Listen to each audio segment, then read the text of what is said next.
Darry, hello. It's the end of May 2022 and this is a Garmin Epix unboxing. It's probably going to be one of the shortest and most boring unboxings ever because there's not much to see. It's a Garmin watch and I'm unboxing it, and as you can see it's in traditional small Garmin packaging. I really haven't ever opened this box before. It's not a synthetic unboxing. So there we go. So I think the story is not so much the watch, but why anyone would want to buy this beautiful product. And the answer for me is my eyesight. So as a keen athlete, I've been using Garmin products for over a decade, and we'll come to that in a second, shall we? Let's do the unboxing first. So there's the watch itself. There's the empty shell of a box. Let's see what we get inside the box. I'm going for the Don't Kill Yourself manual and a charging cord. Let's see how we do. Yes, I see a manual. Yeah, Don't Electrocute Yourself and Kill Yourself manual. There's a small user guide, which is in multiple languages. And in the box we've got, again, not a surprise, the traditional Garmin cable. So we've got the watch, we've got the manuals, and we've got the traditional high-end Garmin charging cable. So we're back to the why, and the why of all of this is that my eyesight's not been brilliant at the best of times, but over the last couple of years it's got even worse.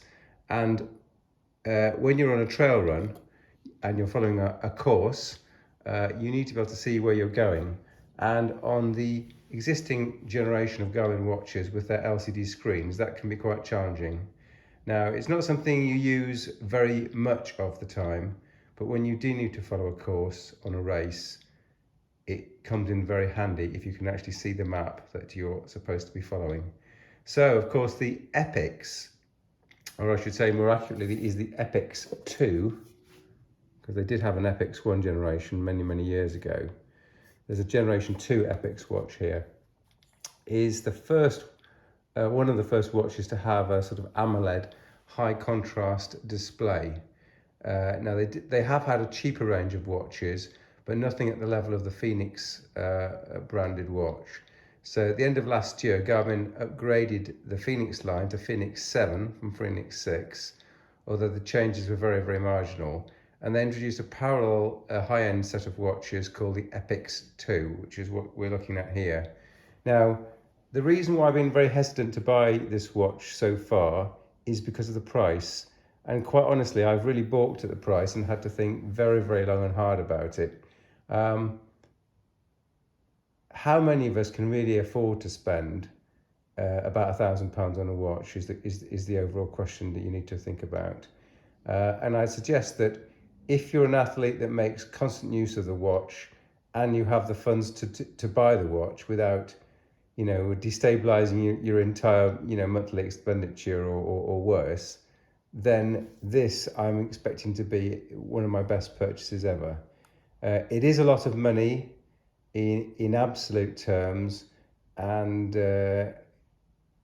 I'm struggling with these and other purchases, such as, iPhones or smartphones, and there are many categories of late where to buy excellence, you really do need to spend what I would call a lot of money, because a regular Garmin smartwatch, for example, the outgoing Phoenix 6 Pro, I've recently sold for a much lower number than £1,000.